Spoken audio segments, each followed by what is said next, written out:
John Wayne, thank you very much for being on the podcast. It's a huge honor, man. Thank you for inviting me. Sometime in the beginning of March, I saw an article that says that you signed with One Championship. Well, is Yes, it still in six place? fights. Six I fights. still, Oh my goodness. yeah, 6 fights. So very exciting. 44 years old and still getting the opportunities to fight on the world stage. It's very exciting. Even though I'm old and a lot of people are retiring at my age, but I still have the passion. I'm still excited to wake up in the morning and do the big runs so I recently had hip surgery. Uh, my last fight was November 2019, and my hip was just agony. And I finally had surgery. I had a hip replacement, and now I feel like a brand new man. I'm kicking and sparring and training, and I'm 100% pain free now. So I'm excited to be back in the mix, and hopefully I have my first fight announcement for One Championship soon. Oh, nice. So you don't have a opponent yet, or you didn't announce it Uh, yet? no, Nothing's booked, so I'm just waiting Gotcha. for them to contact me and let me know what's going on. So it's very difficult with the whole COVID and everything else. So hopefully things clear up soonish so we can get back to work. Yeah. I'm interested in one thing that I believe you retired a couple of times, or maybe once, right before. Twice. Twice, yeah. I'm wondering what brings you back. Is it the feeling on the fight itself? Is it the crowd? Is it the preparation, or maybe something else? Like, I'm just trying to understand what is that missing piece that all kind of drags you back into the fighting. So I've been training since I was 11 years old, and then it feels like when I retired. The first time I retired was 2012, and then I think I just after fighting and training for so long, I just needed a break. So after about 6 months, it just felt like there was something missing in my life. So I came back again, and I was very successful. And the second time I retired was because of my hip, the pain, the running was agony. Training was just I couldn't sleep. I couldn't stand. I couldn't do anything without being in pain. So, but now that I have hip surgery, I just feel like I have another opportunity to try and get a few more runs on the board and try and still keep the name out there. Mhm. And why do I do it? I do it because it just feels like it's such an important part of my life. Uh, it's like climbing Mount Everest. You don't want to climb halfway and then stop. You want to go all the way to the top. And I feel like even though I've been very successful over the last 30 years, I still want to keep climbing and keep climbing. And then I want to get to the stage where I want to be Raymond Decker's famous. I want to reach the pinnacle. I want to reach the very, very top. And so hopefully in generations, people can remember my name after I retire. So You've fingers been crossed that that's going to. Yeah, you've been pretty humble. I think you reached Everest like 10 times at least, right? What is it, 10 time champion? Yes. But I saw some statistics. I think you had what, 99 wins, or maybe were 99 you? wins, yes. So that's maybe that one, at least one. That's what you're looking forward to, right? Yeah, I got to get. So my last two fights, I thought I won my last two, and both have been funny decisions with the judges. So I've been very heartbroken the last two. So it just feels like I'm so close. I'm so close. And then I don't just want to get 100 wins because that sounds too perfect. I don't want to get like 103 or 105 just to make it sound a bit more authentic. Man, Yeah, if I know you, if you get 103, you would decide to go to for 200. There is no way you're gonna stop at the. I know, maybe. Yeah. history. Where does your nickname, the Gunslinger, come from? Just the cowboy. Um, the Thais gave me my name because when I was growing up, I lived on horse farms, so I was always in the country. So the Thais automatically assumed that I was a cowboy. I say you're a cowboy, so why don't we call you John Wayne? I was like, ew. But then it sort of grew on me then, and then once I started getting famous, everyone knows me as John Wayne. And then when I started doing my Muay and said I wanted to stand out in the crowd, so to try and make people remember me, I incorporated the shooting the gun into my Waikari dance, and then yeah, the Thais really appreciated it because I brought something a different element to their sport, so that they took me in as one of their own. Then it was it's very humbling when the Thais appreciate you for coming to their country and doing really well. That's fascinating. Look, we're gonna talk about Thai a little later. What I want to talk about now is the discovery of martial arts. I believe your parents had nothing to do with martial arts, right? But then you started what at age 11 or something, like very early. 11, yes. Because I live in horse farms, we're always in the country, so I was always away from the cities, and uh, but I had this fascination with watching martial arts on TV and through videos, Hmm. movies like The Karate Kid and Kickboxer and Bloodsport and all those sort of ones that would inspire a young child coming up.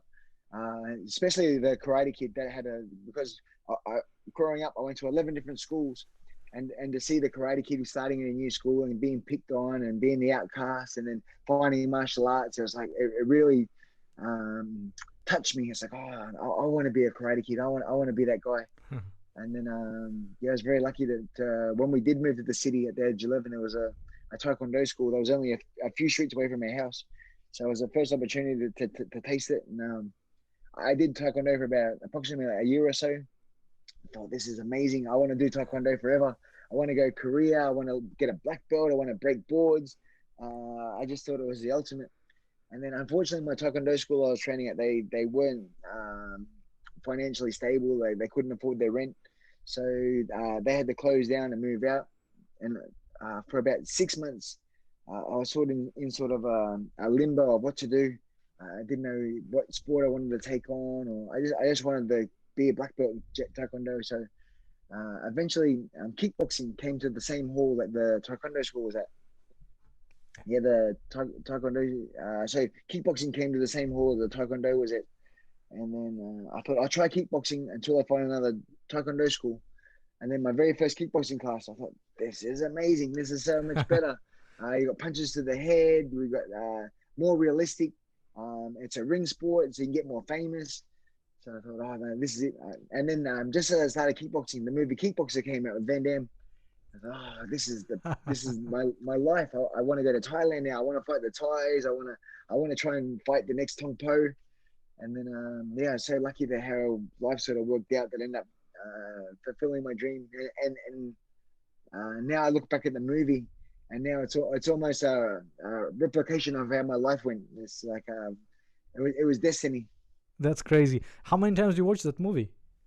Oh, so many, too many. Yeah, Yeah, you over remember 50 times for sure, for sure. you remember Tan Capone. I'm like, okay, he definitely saw that movie a few times. Oh yes. So and then I believe you went to Thailand at some point to train, right? When Age did that 19. happen?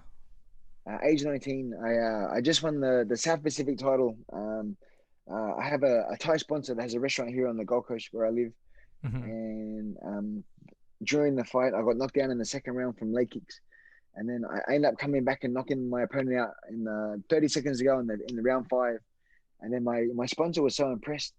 He the very next day, I took my belt down to his restaurant to celebrate. And he said, "Oh, look, last night was amazing. You showed so much heart. I think you have enough to go all the way. So, how would you like to go to Thailand and learn from the professionals in Thailand?" So, oh, that'd be the dream. So his offer was like, "I tell you what I'll do. If you can organize your passport, I'll do the rest." So I booked. I went and got a passport. I came back to the shop, and then my sponsor grabbed me by the hand and led me to the travel agent. And yeah, I said, "Oh, I want a 6 month ticket for my friend here." And he said, "You have to promise me you're going to stay 6 months. I don't want you to stay only 2 or 3 months. I need you to stay 6 months. So I want you to get as good as possible." So I went over to Thailand, ended up having 5 fights in 6 months. Had 5 fights, 5 wins. Came Hmm. back to Australia again, thinking, "Oh, that was amazing. That was so cool." And then after a few weeks, the camp rang up my sponsor, and they said, "Oh, do you mind sending him back to Thailand again? We think there's a big future here." So my sponsor said, "Hey, do you want to go back again?" I said, "I'd love to go back." He said, "But this time, instead of 6 months, you have to promise me 1 year." Said, "Oh, okay, sure, I'll go back." So I ended up going back for another year. I ended up having 9 fights that year, and I won 5 out of the 9. Started fighting in the big stadiums. Fought on the King's birthday in front of 100,000 people. Started fighting on Thai TV. Ended up winning the strongest Westerner in Thailand for 1997, which was just amazing. And then it just kept escalating. Every time I come home, the Thais would ring up, "Hey, send me back, send me back." So I ended up living in Thailand approximately 5 years all up. So and now I can speak Thai, and I'm almost one of them almost. John Wayne, you compressed my entire interview in this 2 minutes. All my Yeah, questions. So let's yeah. go back for a second. Like you said that you won that fight with leg kicks. Was it like your first fight or professional No, that fight? was my 13th. 13th. So I had 13 fights in Australia before I moved to Thailand. Do you remember your very first fight? Yes, yes. I was 14 years old, And and I lost that one on split points. gotcha. What was your first like big victory when when you realized like, hey, this is what I want to do for a living because Oh, I'm my really first good at fight. it. Your My first first fight. fight. My first fight. Even though I lost, I came back home, and I told my mum. I said, "Oh, I come back home with a black eye and a bruised leg." And then she goes, she said, "Oh, now that you've had one fight, I guess that's it." I said, "Oh no, now that I've tasted what it's like to be in the ring, I want more. I want to do this forever. This is my main goal is just to fight for the rest of my life." And my mum and dad laughed. They thought it was cute, but I wanted to show them that this was my destiny. And then luckily for me, I ended up turning my occupation into a full-time career. So I'm very lucky. What did they say? Were they supportive or they thought you're joking? Because I think back Uh, then you wouldn't make much money out of I know. fighting, right? They wanted me to get an apprenticeship. They wanted me to get a career. They wanted something for me to fall back on in case the fighting never worked out. Mm-hmm. And then, but I was 100% committed. When I was growing up, listening to older people's stories, you always hear people say how they were almost a footballer, or almost a fighter, or almost a something. But then either the new girlfriend or the wife or the new job. It's like I don't want to be one of these guys that was an almost. I want to Mm-hmm. commit to something 100% until I reach the very pinnacle. Um, I don't want to let any excuses get in the way of reaching my destiny. So I stick to my path. Every time we moved house, I find a new gym. And then every time I get a job, that job was only there to support my training. And then I knew eventually that hopefully my career would get to a certain stage where I could survive off my prize money. And then once I moved to Thailand, I was very fortunate that we made a deal with the camp. It was very Thai style. So the plan is I stay at the camp for free, I train for free, I eat for free. But when I fight, I give them 50% of my prize money. So at the very start, I was only making 1,000 baht, 2,000 baht. After 5 fights, I got signed by the number one promoter, Saenchai, and then I started making 10,000, 15, 20, 30,000 baht a fight. So you're giving them say 30,000 baht back then was about $1,500. So so I give them $700, and and then my very last fight in Thailand, I ended up winning 1,000,000 baht, which is Oh, approximately wow, 35,000 Australian. So that's I had to nice. give them. I had to give them $17,000 of Australian money, 500,000 baht, which is so much money for Thailand. So so the camps gamble on taking me in and training me up and getting me to a certain level definitely paid off. So so for all the money they spent on me, they made it back tenfold. I'm I've very lucky. read, yeah, I've read that the camps are very different from what you think camps are today in the West, right? It's very Oh yeah, for sure. rough, like Spartan way. Can you kind of talk a little bit about the camps? Yes. So I lived on a wooden floor. I slept on a wooden floor for 4 years. So I put a blanket down on top of the wooden floor for a little bit of support. And then there's no sit down toilet. So when you want to go to the toilet, you have to squat over a little hole, and there's no toilet paper. So you have to pour water into your hand to wipe your bottom, which is very intimidating at the start. Um, and then every time you have a meal, everyone sits on the floor. You share the dishes between 4 or 5 different other fighters. So there's pretty much no furniture. There's no chairs. There's no anything. No table. You sit on the floor for everything. If you're either sitting on the floor or sleeping on the floor. But it makes you very hungry. You because you're so poor. You want to be successful. You think to yourself, I'm going to train hard. I got to win. Eventually, I'm going to save my money, and hopefully, one day I'll have a nice bed. I'll be able to shower with hot water. I'll be able to buy toilet paper. And then it's just good motivation, even though it's hard. it makes you strong. You and then I think in the long run, even though it was tough, looking back, it made me who I am now.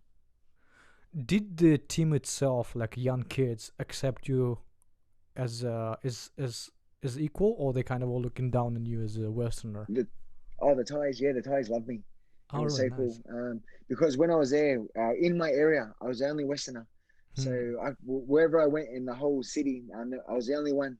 So sometimes you go to the shops and kids would tug on their parents' shirt and they go, Who, who's that guy? I've only seen a white person on TV. I've never seen one in real life before. So I was very special. Um, and I was very lucky that after about 6 months, I started learning the Thai language. So I could start corresponding and start speaking. And then after a few years, I just became a Thai almost.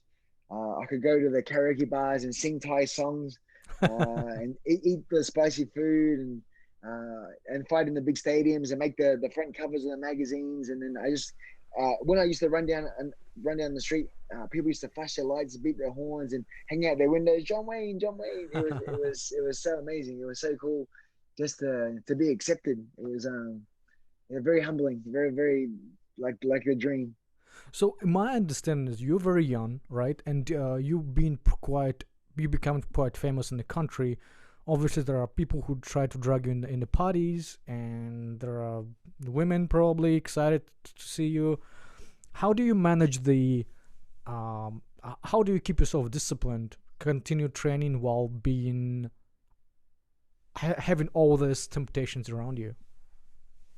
Just like I was saying before, I didn't want any distractions to get in the way. So when I would come to parties, if I knew I had a fight for the 10 weeks or 8 weeks, I dedicated myself I go to parties, but I wouldn't drink. I'd still be around my friends. But then at the same time, sometimes you have to miss out on birthdays and Hmm. weddings and everything else because you're dedicated 100% to the fights. And then it was so important to be successful because every time you won, your prize money goes up a little bit, and every time you lose, your prize money go down a little bit. So to be who I wanted to be, I had to make sure that I gave 100% every session. And I was surrounded by good people as well that helped look after me. They gave me the right fights to build me up. They didn't put me in the deep end too early. I was very fortunate how the path that I went on. Uh, but yeah, like I was saying before, I didn't want to be one of those guys that was almost and then stopped. So yeah, Yeah. it was too important to stay on the course. How long were you with Saenchai's team? Only 4 weeks. 4 weeks. Got it. So Saenchai came to Australia to come have a fight, and then I was in the crowd and went to the change room to say hello. And then Saenchai said, "Hey, is there any chance you can help me in the corner?" I was like, "Whoa, really?" So I got to be in his corner. I was too embarrassed to say anything. I just gave him water. I let him. He knew what he was doing. I didn't have to say anything. You should have And then told after him the something. fight, Just like, hey, you're doing shit job. yeah. So then after the fight, he gave me the shorts he was fighting in, and then he said, "If you ever come to Thailand, come and train with me." So not long after that, I got a rematch with Yodsinglai. So I thought, oh, I might take Saenchai up on his offer to go and train with him. So I contacted him. He said, "Yeah, for sure, come over." So I went over and I trained at 13 coins for with Saenchai for 4 weeks. And then I asked Sanchez just before I was coming back to Australia again. I said, "Oh, do you think it'd be okay if I brought you a pad holder back to Australia with me to help me in the corner?" He goes, "My pad holder? What about me?" He said, "I love Australia. I'd love to come over." "Really? You want to come and help me in the corner against your Ziggler?" He goes, "I'd love to come." So, oh, done. Let me organize everything. So I booked him a ticket. I got him a visa. Everything worked out perfect. We flew to Australia. He stayed at my house for 1 week before the fight, just to Wow. acclimatize back to the time. Um, and then it was so amazing to have him in the corner because one, I wanted to beat Yotzingler, of course, but two, I wanted to make Saenchai proud of me. So that inspired me to fight even harder because I didn't want to make the Saenchai embarrassed. So one, I got the win. Two, I got a world title. Three, I beat Gunslinger, and four, I had Sancho in my corner for it. So it Holy was like shit. definitely a dream come true. It was so cool. It wasn't your first title, was it? Oh no, I think that was number 9. Oh my God, that's so. Tell me about your first title and like First world title. when you obviously you remember the fight. Like, what was leading to the fight? Like, what did you feel? Like, how does it? What does the person who is about to get to the pinnacle feel prior to the fight and right after the victory? Can you kind of Yeah. walk me through that? So I was very lucky. I'd been in Thailand for close to 5 years at that stage. Oh no, about 4 years. About 4 years. And then I'd fought in Lumpini, Rajadam during King's birthdays, Thai TV. I fought in Japan 4 times. Uh, I was known all over the world, but the only thing I didn't have was a world title to prove that I was one of the best. So my whole motivation was, I need this belt. I need this belt more Hmm. than anything. And then there was a gentleman here in Australia who had the world title. Um, and I really wanted to fight someone from overseas, but because he had the belt, it's like, I want to fight. I want to fight you. I need that belt. I know you're my friend, but at the same time, I need that belt. So I challenged my friend, and he said, "Oh, no, we're too good of friends. We're too good of friends. We can't fight." So yes, we can. Of course we can. And then eventually, somehow or other, the fight got matched. And then I was extremely excited. I trained super hard, trained very, very hard, and I ended up winning the fight with a second round knockout with a knee to the stomach, winning the fight by KO. And then I was very lucky that 3 months later, I traveled back to Bangkok, and then I beat Orono for his world title in front of 100,000 people live on Thai TV. Not long after, so in 3 months, I'd gone from no world titles to two world titles, and then Man. beating Orono for his world title was even more special because I fought him back in '97, and he stopped me with the elbow. He cut me 21 stitches. So to rematch him in front of so many people on Thai TV and to take his belt, that was like the dream of all dreams. So yeah, and then that was my Tong Pai moment. Not only had he beaten me before, but to beat a Thai in Thailand in front of everybody and on Thai TV, it was just made it just like I said before, a dream come true. That's awesome. And I believe there is some system in Thailand in a Thai boxing where each stadium has its own belt, right? Can you kind Yes, of give us a little background on that? Like, how yeah. does it So even work? Lumpini has their own champions, and Rajadamnern has their own champions. And then, but before I got to Thailand, only one Japanese gentleman had won a Lumpini title before then. And then it was my main ambition to try and be the first Westerner ever to win one. But in 1998, I believe, Murad Sari from France, he ended up beating one. He beating a tie for the Lumpini belt. And I think there's been a few other Westerners since then that have claimed the title. And Rajadam Dern, there's also been a number of Westerners that have won. So that dream's unfortunately gone.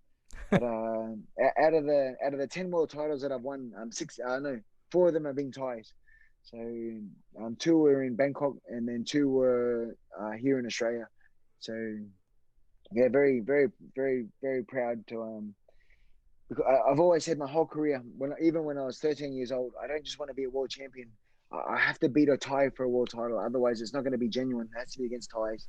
And then to win 4 out of the 10, it just makes it more real. Then I don't want to be an imposter. I don't want to be one of these guys that was a world champion that has question marks. I wanted people to look at me with respect.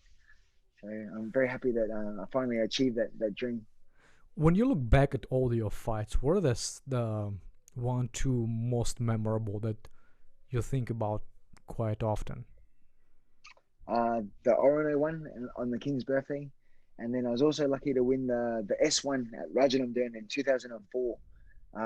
It was an 8-man tournament where I had to fight 3 times in 2 hours, and then I fought a Russian.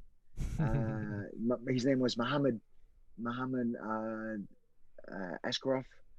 I fought John Charles Skabowski, and then I fought Nintagan. So in the final, I fought a Thai that had previously beat me 3 times in a row, and Wow. this is the fourth time that we met. It's like, oh no, got to the final, I got to fight Nintagan again. No, but that luckily that day was my day, and I finally managed to beat him. So I won the million baht, a world title, and a trophy from the Prime Minister of Thailand, all live on Thai TV at Rajadamnern Stadium. So it was like the perfect situation, the perfect scenario to be. And then the very next day, I remember going down to the newsagents, and all the magazines had me on their magazines and the newspapers, and tuk-tuks and taxis were stopping and jumping out and asking for my photos. When Thai people are asking for your picture, it's so surreal. It's so cool. It's like, yeah, for sure. So and then I remember when I was flying back to Australia, I had a big novelty check for 1 million baht. I had the trophy, had the world title on my shoulder, walking through the airport trying to get back to my plane, and then all the Thai people, because the check was in Thai, 1 million baht. Everyone's going, wow, what's going on? Who are you? So I just flying, and then the trophy from the Prime Minister.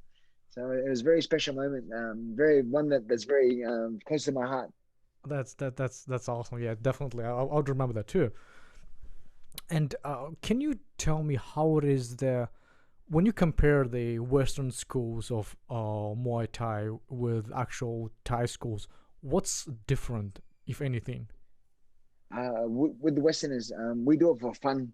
Um, we do it for fitness. We do it for weight loss. We do it for confidence. Maybe we'll have a few fights, and then maybe 10, 20, 30 fights, and then usually everyone's done. Whereas the Thais, they do it for survival. So many times at the camp, uh, it could be middle of the day. You hear a knock on the door, and there'll be parents with maybe their 6 or 7 year old son, and then they'll ask the camp owner if they'll accept their son to be one of their boxers. So the camp owner will come out and he'll look at the boy. Yeah, for sure.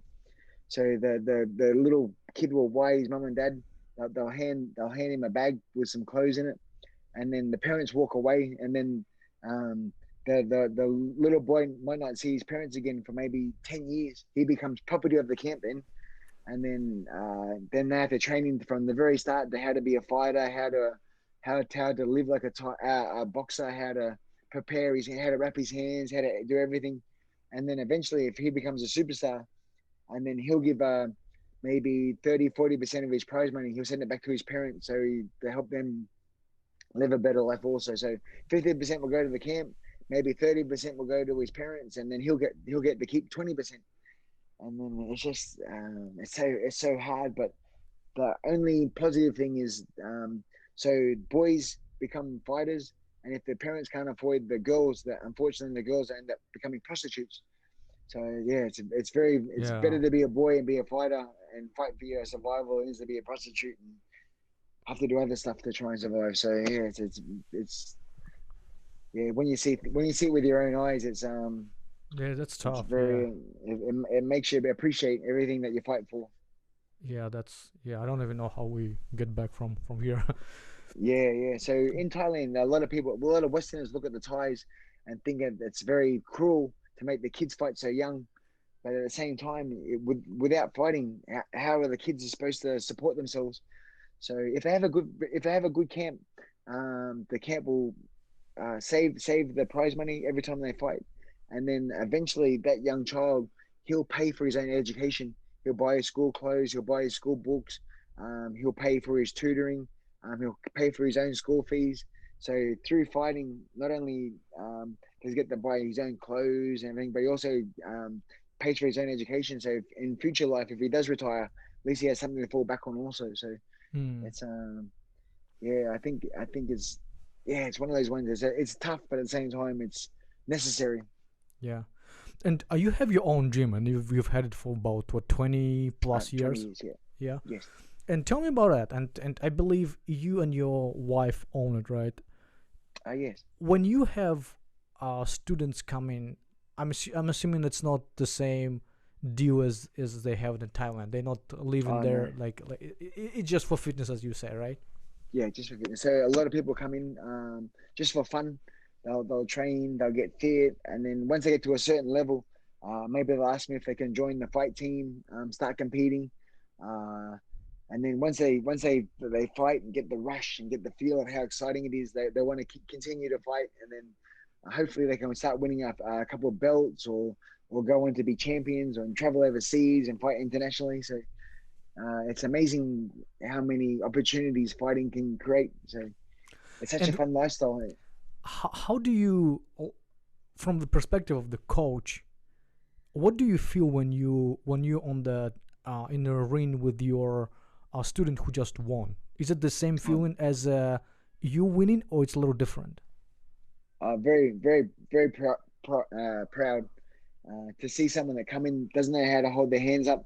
You got to teach them how to punch, and then a few years later, all of a sudden they're winning belts and trophies and making a little bit of money.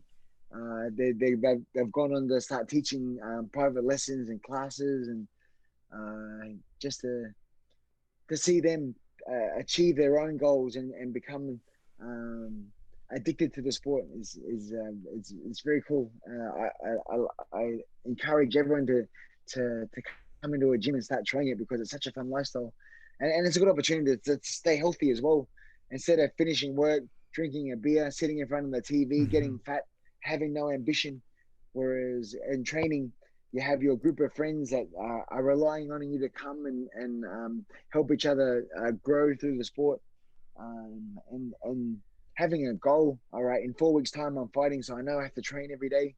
It gives you something to wake up for and to be excited instead of just the same every day, boring, boring. Yeah, Hmm. fighting gives you a whole new perspective of life. And you've been a great champion for many years, and you've competed with champions, and you're training now future champions. And I think your daughter is one of them, right? Yeah, What does it take to become a champion? Like, tell me like characteristics, like character, personality wise, and probably the work ethic wise. yeah. I think commitment is very important. You have to be prepared to put in hours and hours of training every day, 6 days a week. Have one day off to get fresh.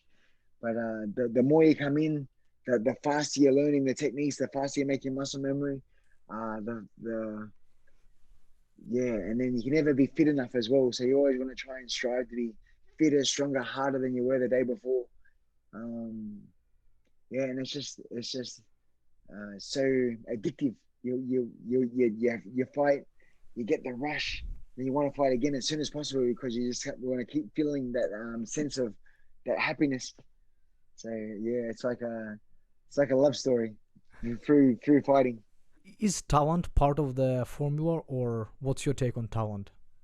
Oh, talent definitely, but hard work, hard work. You can't replace hard work. So no matter how good you are, if you fight someone that's very hungry to win, and then wants it more than you do, no matter how much talent you have, if they want to win, they'll do whatever they can to take it from you. So um, and then with my style, I like to teach my guys to be very aggressive.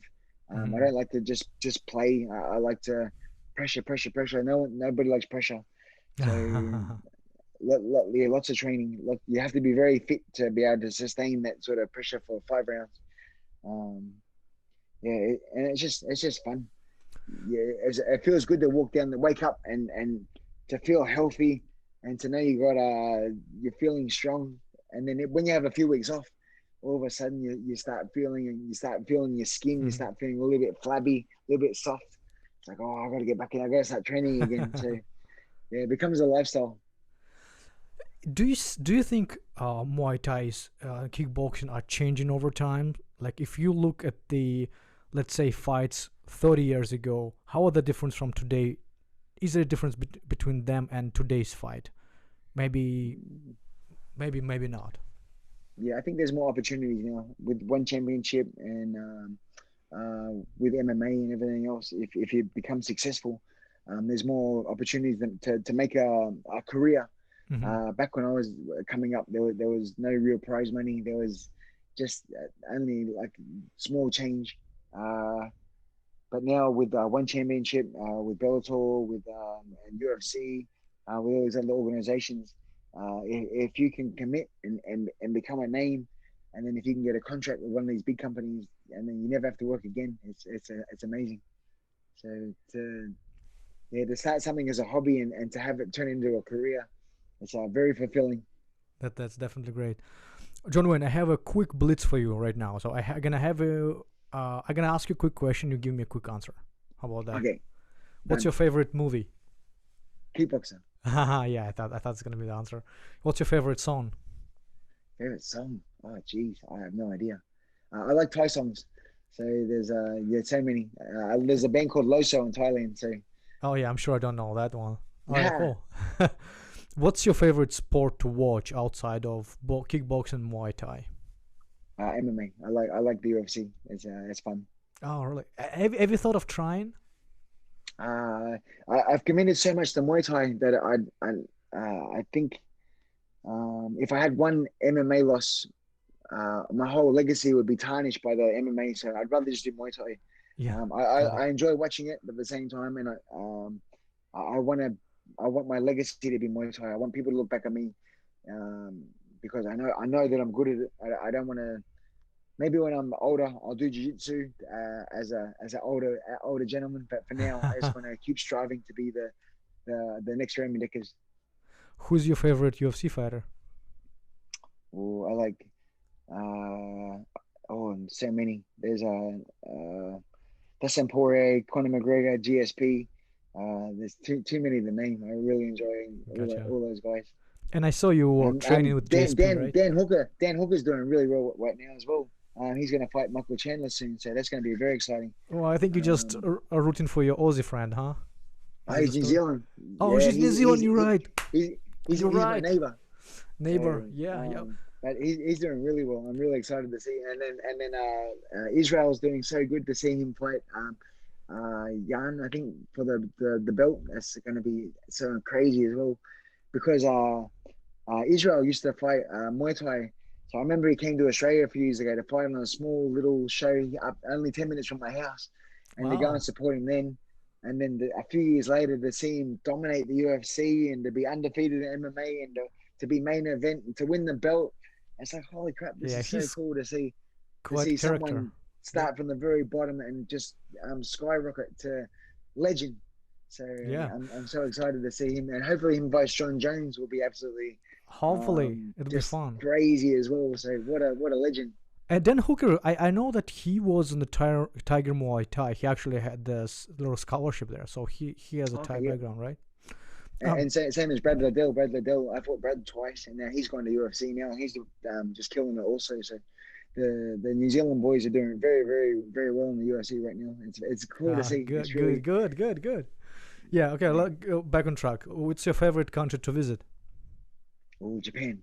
The, Japan. the, the Japanese fans are so crazy. They love the chaos. Every time you walk out of the hotel, there'd be 50 people that'll usher for photos, signatures, toy. There, I used to have one gentleman when I used to fight for K1. He'd bring a bag of toys every time I fought to give to my children. And it's like this is insane. This is so That's cool. It's great. the only country where you just get bombarded. Every time the lift opens, there's like 50 people waiting for it to come out. So every time you want to That's go get something to eat, you have to allow for 20 minutes to get through the fans first before you can make it outside. that's great. Yeah. I would like to have that kind of Yeah. reaction on me. What's your first item on your bucket list? My first item on my bucket list. Oh my goodness. Just to be successful. I just I want to die with a legacy. How do you define success? What can be more successful in sport than you are? I just want to like Raymond Dickers, even though he's passed, I still have him on a pedestal so high that I just want to emulate everything that he's done. I want to walk in his footsteps. I want to be that guy that when people want to be inspired before a fight, that they put my videos on to try and get them into the right mode before they go out into the ring. So um, I want to be remembered as a warrior. Got it. And the last question: what advice would you give to young kids who want to be a Muay Thai fighter and emulate your career? The first step is stepping into the gym. So everyone has this. Everyone's intimidated by walking in. But as soon as you walk in the gym, you realize everyone's so nice. Everyone wants to help you succeed also. So instead of being intimidated, start your first class, and then you realize how much fun it is, and then your whole lifestyle will change. You'll just want to go back every day to try and improve and get better and improve your skills. And and get into the ring for the first time, and then once you have that first fight, it just snowballs. It just gets more and more exciting every day. So I wish every single person on the planet, whether it be Muay Thai or kickboxing or MMA, find some form of martial arts to help center their soul. I think martial arts is good for the mind, body, and spirit. Just for even older people, to people in their 60s, 70s, 80s, that even Tai Chi, just to move the body and stay active and not just sit on the couch and um, just be bored. I think martial arts is so good for just your everything to keep your mind sharp. Well, John Wayne, thank you very much for the great interview. And I thank you so much for having me. It was cool.